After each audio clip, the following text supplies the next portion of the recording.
Hola, hoy en Notihistoria hacemos una línea de tiempo que nos transporta a momentos y algunas entrevistas con personajes importantes de la época. Damos inicio con la polis, muestra de influencia de la Iglesia Católica, con ella grandes personajes, Santo Tomás de Aquino, Saulo, Constantino, representantes de grandes pensadores como Pericles, Platón, Aristóteles. Al igual, debatimos algunos sistemas e ideologías políticas. Interponemos la oligarquía con la aristocracia, el liberalismo y el marxismo. Trabajo que adaptamos a la modernidad en algunos momentos. Deseamos que sea de su agrado, así como tuvimos el gusto y la satisfacción de poder realizarlo. Sin más preámbulo,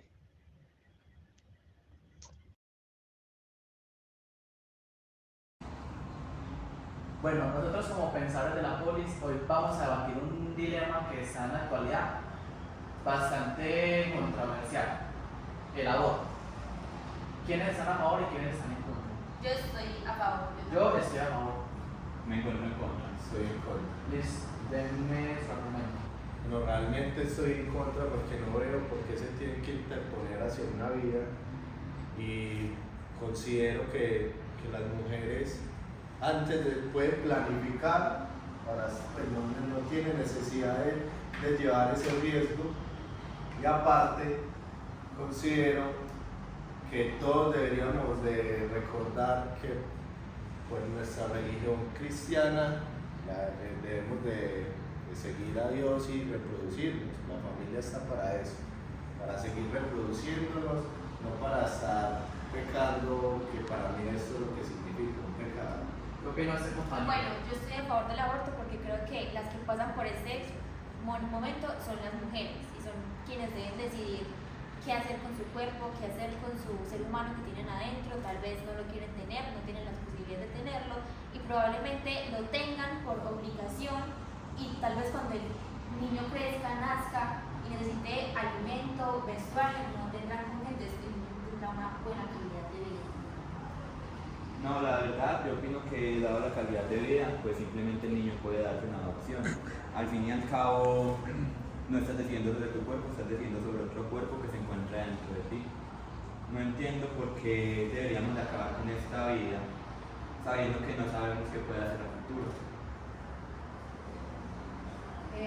No, yo sí estoy a favor porque pienso que si vas a tener un niño, va a llegar al mundo y lo vas a dar en adopción, pues qué calidad de vida es esa si no vas a saber ni siquiera quién la persona que se va a ser responsable de él. Va a ser un niño que probablemente va a sufrir, ya viene rechazo en su interior, entonces probablemente va a sufrir, no va a tener una vida digna y hay que tener en cuenta que como principio fundamental pues está la vida, pero también está la dignidad, ¿no? Entonces yo estoy a favor de la adopción. Bueno, yo considero, como dicen los compañeros, que es muy válido porque las mujeres tienen la elección de decidir si tienen cómo criar a su hijo o si quieren tenerlo mínimamente, saber que va a estar bien y que va a tener una vida cálida, porque si no vamos a caer al viento de nuestros hijos y porque a veces los hombres no responden o simplemente la mujer no quiere y Sí, posiblemente muchas veces los hombres que piensan en sí tenerlos y no abortarlos probablemente no sean buenos padres, no contribuyan con el desarrollo de sus hijos, con su educación y con todo lo que conlleva tener un hijo. Solo lo quieren tener por no perder una vida y ya. Bueno, pero creo que estamos partiendo de que se encuentran solas hacia con el hijo, no las garantías que el Estado también les puede dar. En este caso, como a lo que decía el compañero, poder darlo en adopción, nos encargaríamos de llevarlos a unas familias, esas familias con otras garantías, que muestren otras situaciones económicas que le puedan dar al niño una dignidad más humana, otra calidad de vida más agradable, y aparte también tenemos institutos de bienestar, tener un acompañamiento psicológico. Me parece que es una postura muy egoísta hacia una vida que realmente no sabemos qué va a ser. Puede que sea el futuro pensador de la historia, puede que sea el futuro emperador, y nos cerramos al mismo, solo a abortar, como desechar una vida. Aquí complementando el tema de mi compañero, no solamente tenemos que mirar los recursos del Estado, también podemos tener en cuenta que aunque la mujer no cuente con lo suficiente como para darle una vida digna al niño, esa mujer probablemente no se encuentre sola, tenga una familia en la cual pueda apoyarse, una familia que probablemente como nosotros no esté de acuerdo en que aborten a ese niño y la puedan ayudar a llevar todo este peso. Simplemente no tenemos que desechar una vida, como dice mi compañero, no sabemos qué puede ser a futuro, como puede ser un gran premio Nobel. Y es lo mismo, estamos hablando después del nacimiento, pero claramente también las garantías antes, el acompañamiento hacia la madre, también, no sé, tiene unos cuidados prenatales, siempre estar ahí, igual acompañamiento psicológico. Ahora podemos hablar un poco más de emprendimiento para las mujeres. Pero me parece que es un tema amplio para debatir, que podríamos, no sé, seguir dándoles otros puntos de vista, pero siempre sigo cerrado. Bueno, usted pues como usted lo dice, respecto a una familia, hay muchos casos de que pasa que lo tienen que hacer la mamá. Le toca meterse a la prostitución porque a veces no tiene cómo y el Estado no le ayuda en muchos casos porque un hijo no es fácil de criar, tiene muchos gastos y el gobierno no le da para todo. O usted considera que le da para todo y tener estudio seguro y que tenga una vivienda segura, porque la mujer no le van a dar porque tiene casa, carro, moto. Y yo creo que no podríamos tener en cuenta el tema de la adopción, porque realmente no tiene mucho sentido que nos obliguen a tener un hijo y que después lo tenga que, por así decirlo, regalar a otra familia. Es ahí, no lo puedo criar yo porque simplemente me obligaron a tenerlo, yo no lo quería tener, también lo puedo dar en adopción. Creo que no tiene mucho sentido. Desde que sea abortable, se aborta. Yo solo voy a decir eso, desde que no se ponga en riesgo la vida de la madre a la hora del aborto y es posible realizar el aborto y ella quiere hacerlo, que lo haga. Es que ahí tiene que tocarlo, si es con una violación. Pero que se lo haga. Pero entonces, porque es que a los 6 meses ya es un bebé. Bueno, ya. No, No, y es que eso es lo que... no, y que aborten, pero entonces que la operen de una vez, Sí, no, pasando el que tema, ya, llegamos a un acuerdo, vaya así, el matrimonio. Pero, No, pero vamos a seguir hablando de la polis. No, así. Sí, otros 5 minutos. Para los 10. Otra media hora. No, ya ahora no hay por falta mucho. Yo quiero.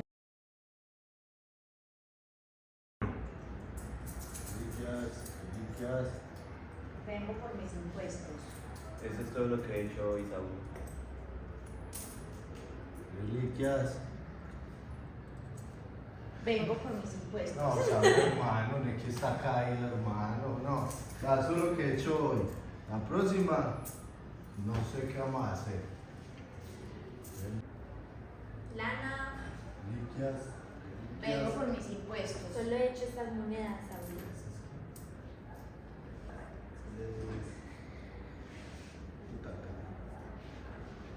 Vengo por mis impuestos. No, solo, pero no es ni medio día, mira lo que he hecho. Esto es miseria, no me sirve. Por No, pero eso eso es con lo que voy a pagarte. me lo llevaré.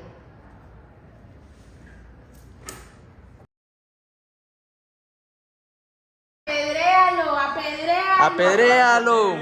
Sí, apedréalo. Apedréalo, apedréalo. Sí, apedréalo. Mis hermanos, y la oración de fe salvará al enfermo, y el Señor lo levantará, y si ha cometido pecados, le serán perdonados. Amén, mis hermanos. Oremos a nuestro Señor en silencio.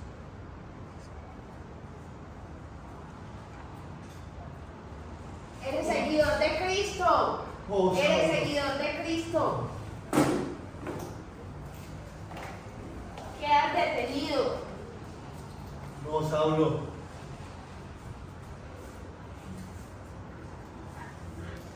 Hermanos, mi fe me salvará.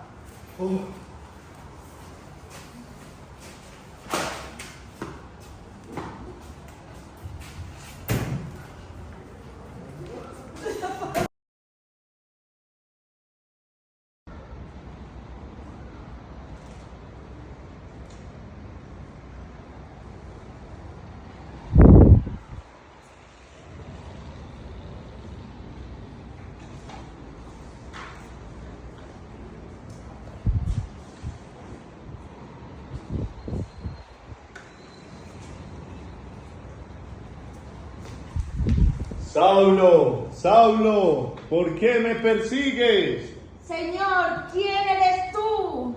Yo soy Jesús a quien tú persigues.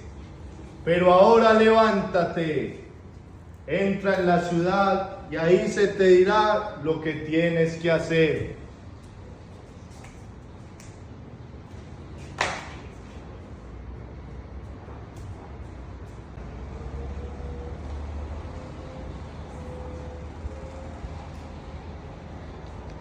Saulo,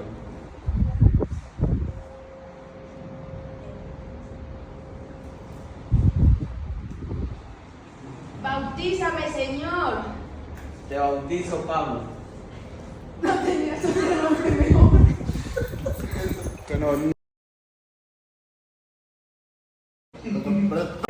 Hola, nos encontramos en Historia, hoy con un personaje que hace poco acabamos de ver unas escenas. Natalia, cuéntanos un poco de él, ¿a quién estabas interpretando? Listo, está interpretando a Saulo. ¿Quién era Saulo? Saulo era un recaudador de impuestos que nació en Tarso, actualmente Turquía. En las escenas veíamos que él era un poco agresivo. ¿A qué se debe esto? Yo considero que se debe a la educación judía que él recibió, ¿no? Por parte de los fariseos, que fueron los que lo educaron. Ellos eran de un carácter fuerte. Considero que se debe a esto. Comprendo.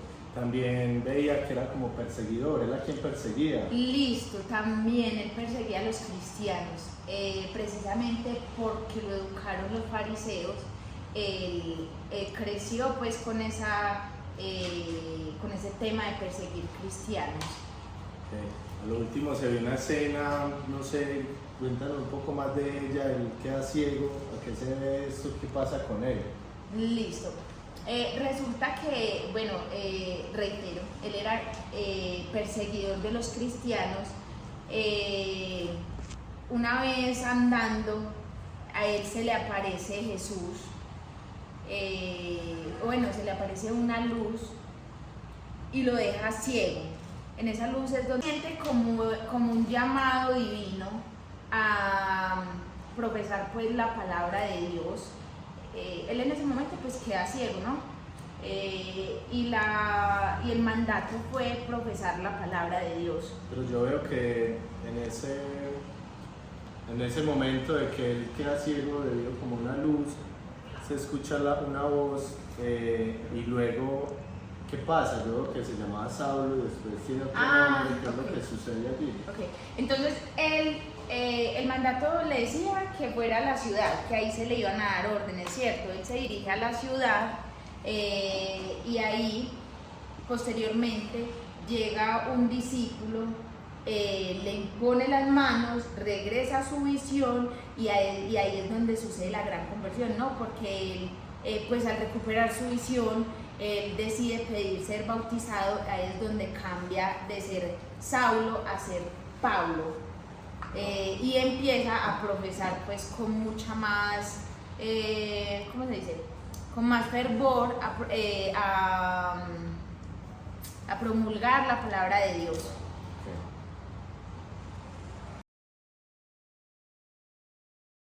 Va.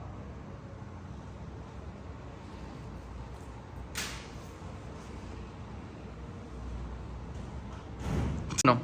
Bueno, al final de todas las escenas vimos otro personaje muy diferente a todos. ¿Quién era? Cuéntanos un poco de él. Listo, ese personaje era Constantino. Él era un emperador romano que firmó el edicto de Milán. ¿Qué era el edicto de Milán?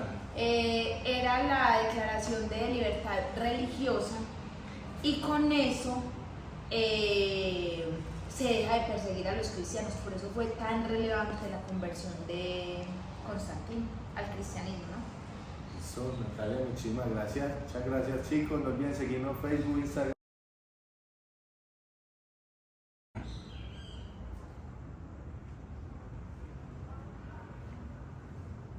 Maestro, ¿quién eres? Hijo, soy Santo Tomás de Aquino, de un pueblo cerca a Nápoles, en Italia. Cuéntame, hijo, ¿a qué vienes? Maestro, ¿el Papa tiene poder? Hijo, te voy a dar mi consideración ante él. Tenemos que dividir la razón y la fe. La razón se entiende de dos maneras: razón natural, que es la razón filosófica de los hombres que tenemos desde el hecho de nacer, y la razón teológica, que es el hecho de nacer de Dios. Espero que lo entiendas. Yo no soy partícipe con esas consideraciones, hijo, porque no el Papa ni cualquier persona tiene derecho hacia tu fe natural y tus derechos naturales. Todos podemos tener vida digna, claro, hijo. Tenemos que seguir el mandato de nuestro Dios, tenemos que caminar todos en armonía. Pero estoy en total desacuerdo a lo que pacta el Papa y los gobernantes. O sea, que no tiene poder. Buenas tardes, nos encontramos en Notihistoria con el griego Miguel. Miguel, cuéntanos de qué nos vas a hablar hoy. Bueno, hoy vamos a hablar de un pensador filósofo llamado Platón. Él fue un discípulo aventajado de Sócrates, pues su filosofía se basaba pues en lo que Sócrates le enseñó, que era, él tiene una concepción del alma. El alma estaba compuesta por tres partes. Bueno, antes del alma, pues que el alma permanecía. Va a explicar que el alma permanecía siempre, en cambio el cuerpo moría, entonces el alma buscaba otro cuerpo donde seguir su conocimiento. ¿Cómo me explico? Por ejemplo, un alma, ya nosotros sabemos, sino que nos falta recordar, pero ya el alma, pues para él, no estoy diciendo que el que está diciendo esto, sino que para él ya el alma sabía, ya él estaba aprendido, sino que había que desarrollar eso. Bueno, y el alma estaba compuesta por tres partes, que era la racional, donde se encontraban la prudencia, y que eran los, más que todo, pues como los filósofos, que esos, los que tenían alma de racional, eran como los filósofos. Habían sido anteriormente filósofos. O sea, pues en sus otras porque vidas, en sus hay otras gente historias. hay gente que pues como que todos tenemos alma, ¿cierto? Sí. Y hay unos que tienen como un alma más a lo racional. Okay. Entonces, Sí, ¿cuáles son los que son racionales? Los pensadores y los que, por lo general, los que gobernaban, los que sabían más, tenían más bien, pues más desarrollado esa capacidad. Estaban los que tenían un alma irascible. La irascible era que tenían valor y fortaleza, que esos eran los guardianes. Él los definía como así. Okay, o como si los de el alma irascible fueran los que ejercían la fuerza o los que combatían en el ejército. Sí, Ok. Siguen los que son los combustibles. Esos eran, pues tenían moderación y templanza, que esos eran los productores, que por ejemplo, ¿cómo les me explico? Los que eran como más relajados, los que tomaban. Como los de la vida en común. Sí, entonces los que trabajan. No tanto como así, pero eran pues como trabajadores, no tenían como esa, pues como para ser fuertes y guardianes, ¿no? Entonces, y tampoco racionales. Entonces no, él decía que algunas personas desarrollaban, tenían almas pues como que se dividían, entonces pues había como gente más inteligente que otra, según él. Él no estaba de acuerdo con la democracia, ya que para él los que habían mandar eran los que tenían alma racional, los pensadores, los filósofos. ¿Por qué? Porque esos eran los que pensaban que era lo mejor para el pueblo. Sí, exacto. Él decía algo como de que los que debían ejercer el poder eran aquellas personas nobles de pensamientos más elevados, ¿cierto? Sí. De hecho hay muchas personas que piensan que en lo mismo, que que convierte lo pensado en verdad. Por eso ellos como que tienen que, para ellos, lo que los querían mandar y gobernar para que un pueblo pues tuviera su desarrollo, era que los pensadores, pues sí, los pensadores manejaran todo, porque ya ellos sabían que era lo racional, que Quienes lo vivimos lo entendemos, lo sentimos y sabemos que nada es suficiente para tanta cantidad, tanta. Para ese flujo abundante, nosotras Extra Protección, día y noche, es más larga, siendo delgada absorbe el doble que una toalla normal. Para nosotras Extra Protección. Listo, después de estas propagandas en las que comimos, tomamos gaseosa porque estábamos acá muertos del hambre, continuamos con Historia. ¿Qué fue lo que hizo Platón a lo largo de su historia? Platón, pues, Platón, primero que todo, vivió 87 años, que fue cuando murió. O sea, nos estaba robando algo. Nos robó yo de tiempo. Platón salió de Grecia a mirar más cosas, a expandirse en el mundo para tomar más conocimiento. En eso tuvo un problema porque pues, lo acusaron como de ser, ¿cómo se dice? Rebelde. No, por ser, bueno, entró como en un conflicto con un rey, entonces unos piratas lo aprisionaron por un tiempo. Apenas él se lo liberaron, él creó una escuela, la primera escuela, que la llamó Academia. Y ya ahí pasó como el resto de su vida hasta que murió dictando clases. Ya ahí no sé qué más. Ya el alma de Platón se fue y se no, quedó en el mundo y el cuerpo murió. Ahora la prenda de bueno, venga.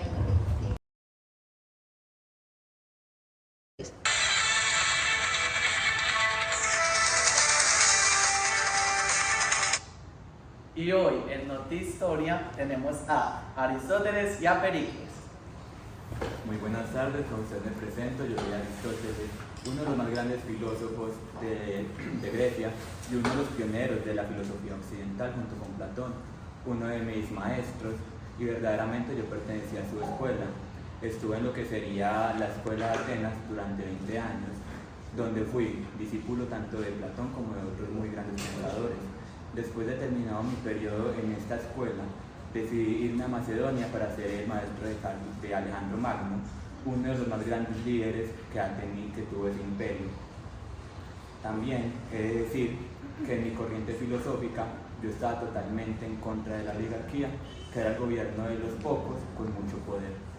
Bueno, cuando Aristóteles nos habla sobre la oligarquía, que es el gobierno de los pocos, pero con mucho poder, entro yo, Pericles, que les voy a hablar sobre la democracia, que es que quiero que todos los atenienses puedan participar en el gobierno, que puedan todos elegir a su candidato, a su representante preferido y que no haya sobrepoder. Yo organicé, constituí el gobierno, la cual tengo la Asamblea Popular, que es creada por los ciudadanos, los cuales tienen derecho a votar por las leyes, a elegir funcionarios de rango alto. También tengo el consejo que proponía leyes, elaboraba la agenda de la Asamblea Popular. También tengo el Tribunal Popular, que son los que hacen parte de 6.000 ciudadanos elegidos cada año por sorteo.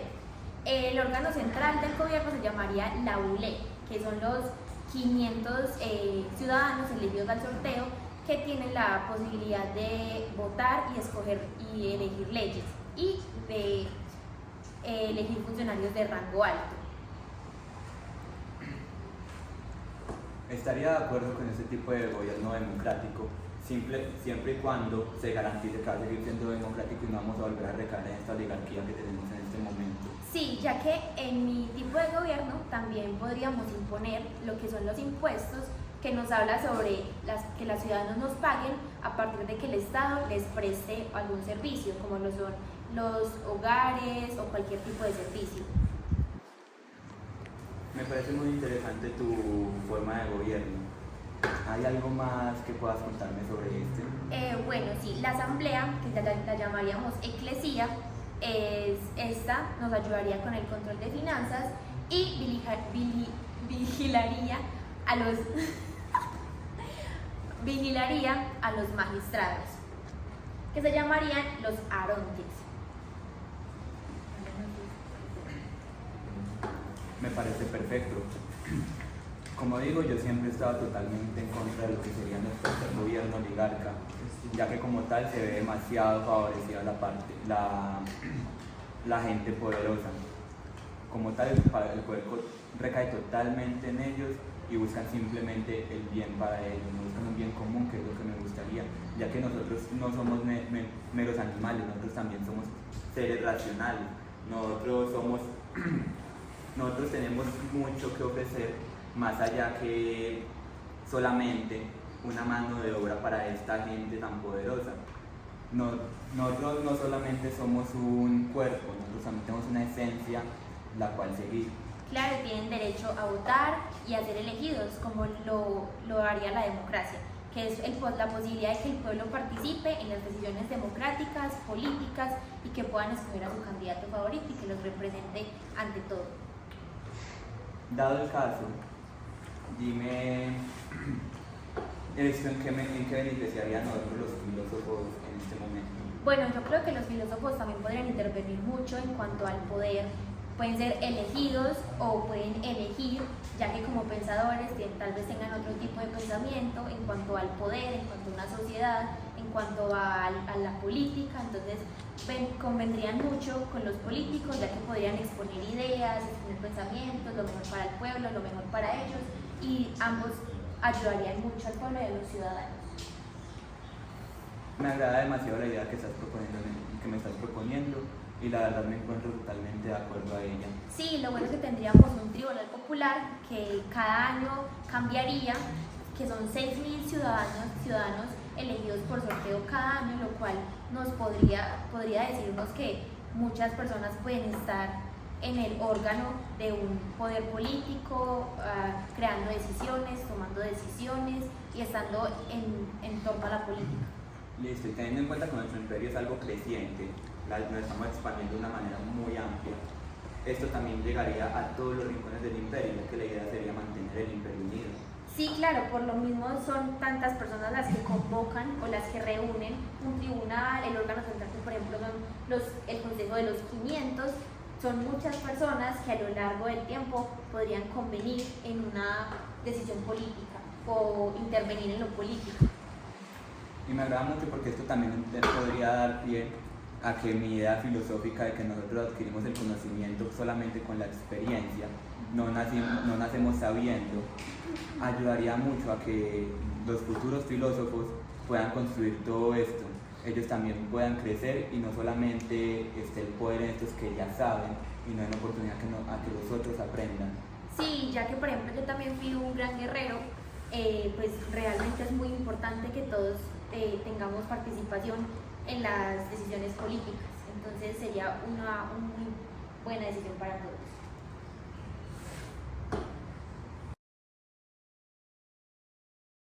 Bueno, vamos a hablar sobre la aristocracia y la oligarquía. La aristocracia por su parte es el poder político ejercido por una clase o por un rango alto de personas, como lo son los nobles, los patricios y los sangre azul.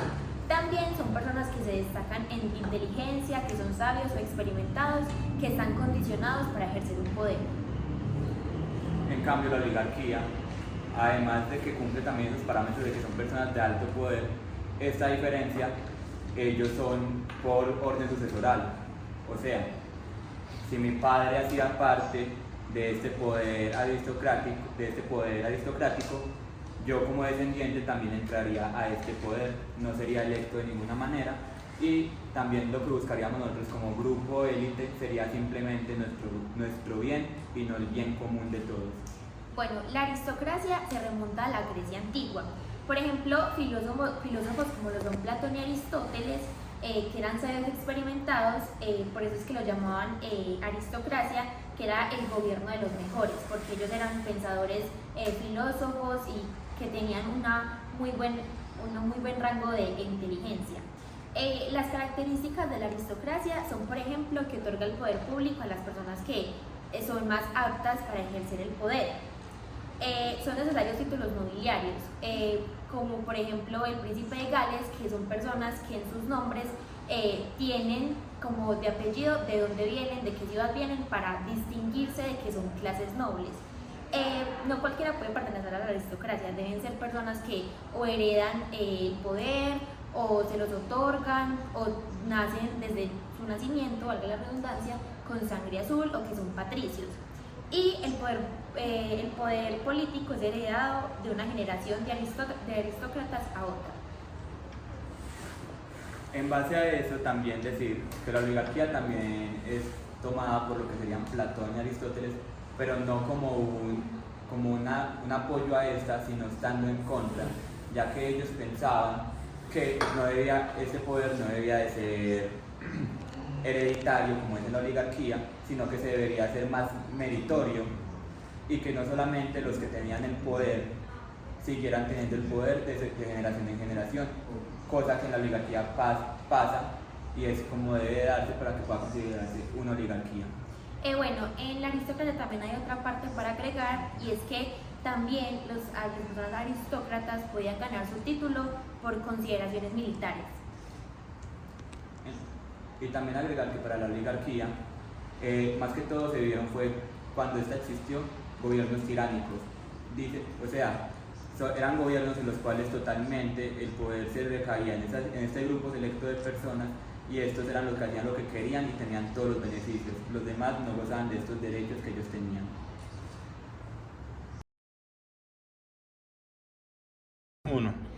Regresamos a Notihistoria con dos exponentes de las ideologías políticas. Por un lado tenemos al liberalismo y por otro lado tenemos el marxismo. Los dejo con ellos. Gracias, Marta. Bueno, empezamos. El liberalismo nació a finales del siglo XVIII y se acaba en el siglo XIX. Este fue un gran impulso a grandes ideas contemporáneas, como la Revolución Francesa, la industrialización y la independencia de Estados Unidos. Bueno, el marxismo realmente es una doctrina política, es fundada por Karl Marx y Friedrich Engels, un amigo que le escribí, no pudo venir hoy. ¿Qué es lo que sucede con ellos? Realmente vemos el marxismo, pensamos más que todo en la clase trabajadora y obrera. Siempre hemos considerado una teoría que inicia Engels, es que es algo que se llama el materialismo histórico. Ya Engels lo escala y lo llama el materialismo dialéctico histórico. Entendemos como el materialismo dialéctico histórico como que todo va sucediendo, pues teníamos como una lógica, pero siempre quien ha estado en el poder ha sido la clase rica, ¿cierto? Entonces, ¿qué sucede? Antes veíamos esclavistas y esclavos, luego pasamos a feudales y siervos, y luego de la Revolución Francesa pasamos a burgos y proletariado. ¿Qué sucede? Lo que nosotros buscamos es que, claro, el burgués tiene las máquinas de producción, pero quien hace y quien fabrica como tal son los obreros. Nosotros tendemos a que la clase obrera tenga otras garantías, porque también eso pasa con los burgueses. Hay una explotación laboral y es lo que buscamos cambiar. Se han adherido a nosotros, pues digamos que lo que buscamos o lo que consideramos después del feudalismo era que se inyectara el socialismo. Pero no fue posible, sigue pues como las clases ricas como tal imponiéndose entre los pobres, el pobre cada vez más pobre sin ninguna garantía. Algo muy contralógico, ¿sabes? Porque realmente lo que sucede es que ellos son los que producen, ellos son los que hacen todo lo que hoy tenemos. Realmente, si podemos analizar, tenemos más proletariado que señores feudales. Entonces lo que buscamos es esto. Hay alguien que nos materializa un poco el socialismo o nuestra doctrina marxista, que más que doctrina la lleva a la ideología, que es Lenin. Bueno, dejando de un lado eso. Continúa entonces, compañero, pero... Bueno, el liberalismo tuvo una fase que fue como la económica, pues la principal. que era que ellos no querían que el Estado interviniera en lo económico, sino que solamente representara el pueblo, lo defendiera, hiciera tratos, pero no se metiera como en la economía como tal. En la economía debía ser guiada, pues que ella se mantenía por la oferta y la demanda. Pues se mantenía, este liberalismo se manejaba así, se mantenía en pie por la demanda y la oferta. Para el liberalismo político abogaban por la protección, pues que solamente tenían que proteger el pueblo. El pueblo, comprendo. Digamos que nuestra doctrina lo que buscaba más era abolir la propiedad privada, pero abolirla en qué sentido, era casi que acabar con la clase burguesa y que llegáramos a la fase final que sería pues como el comunismo, entendiéndose el comunismo como un poco más de autocuidado entre todos y que podamos todos tener como un mismo nivel, no que haya esa brecha tan grande entre ricos y pobres.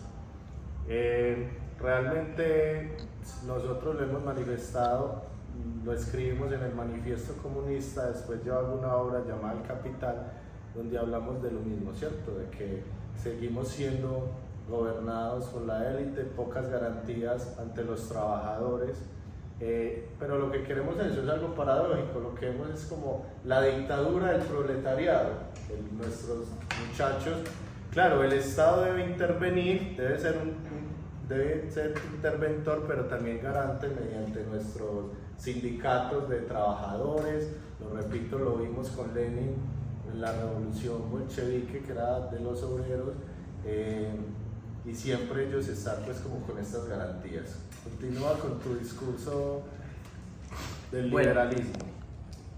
Anexo que el liberalismo político exigía igualdad ante la ley, libertad de reunión y opinión.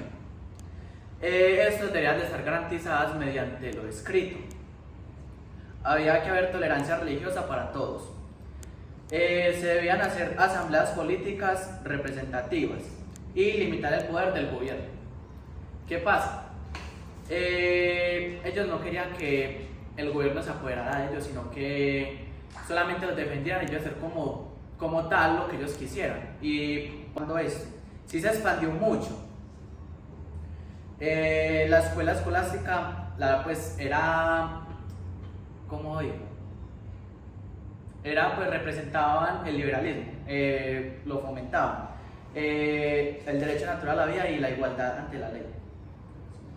Nosotros no solo veníamos como a inventar en estas teorías, soy economista, filósofo y político, igual que Engels. Engels sí tenía una particularidad, es que tenía fábricas, entonces también vivía como el tema de la sumisión obrera desde esa perspectiva, y por eso quisimos trabajar en conjunto, y él se vino adhiriendo a mis ideologías y a mi doctrina política para así ir reluciendo con el marxismo.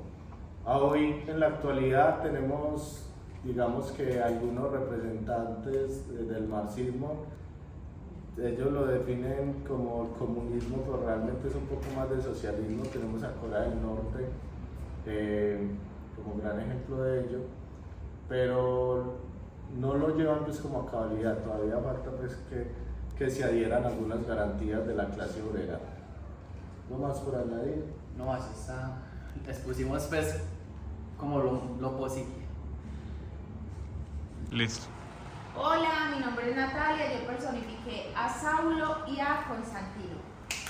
Hola, mi nombre es Sebastián, yo personifiqué a Marx, hablando del marxismo, y a Santo Tomás de Aquino. Hola, mi nombre es Miguel Ángel y hablé de Platón y del liberalismo. Hola, mi nombre es María Camila Pareja, personifiqué a Pericles y hablé de la aristocracia. Hola, mi nombre es Mateo, yo personifiqué a Aristóteles y hablé de la oligarquía.